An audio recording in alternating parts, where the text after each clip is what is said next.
जो चीन का मामला है उस पे हमारा क्या स्टैंड है वो मैं यहाँ पढ़ना चाहूँगी।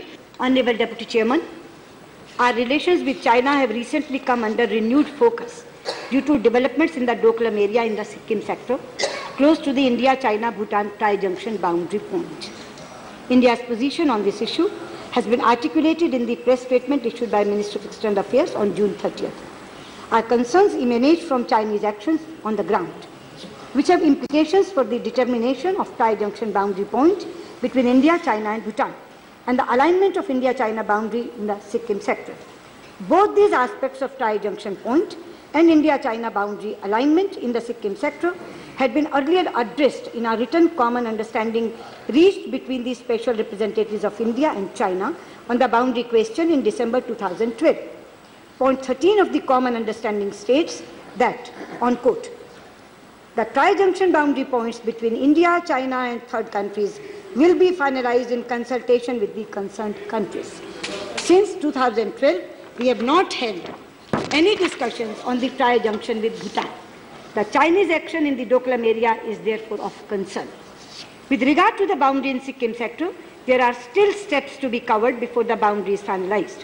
This understanding has been reflected in the common understanding of December 2012 in point number 12, which states that, I quote, there is mutual agreement on the basis of the alignment of the India-China boundary on the basis of, underlining, there is mutual agreement on the basis of the alignment of the India-China boundary in the Sikkim sector as provided by the convention between China and Great Britain relating to Tibet and Sikkim signed in 1890.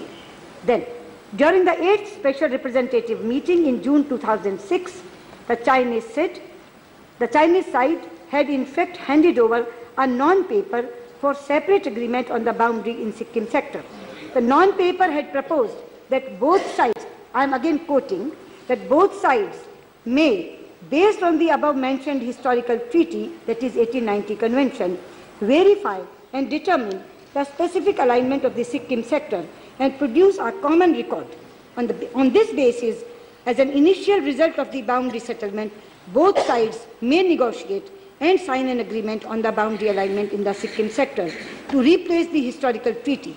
Subsequently, in special representatives meetings, the Chinese side has made the proposal for finalizing the boundary in Sikkim sector, terming it as an early harvest of the SR process.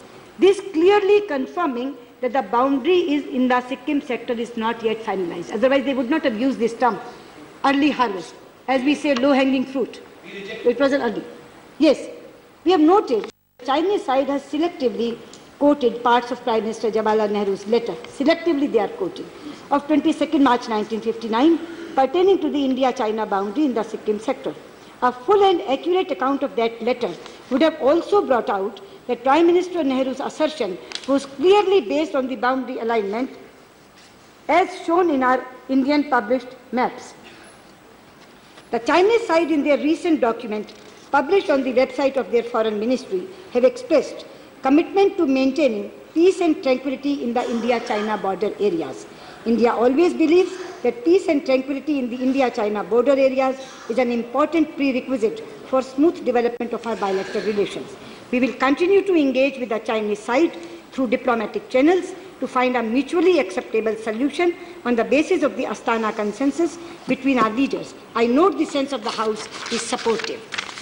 In this regard, in keeping with the unique and traditional friendship with Bhutan, we will also continue to maintain close consultation and coordination with the Royal Government of Bhutan. Thank you. Okay, thank you very much.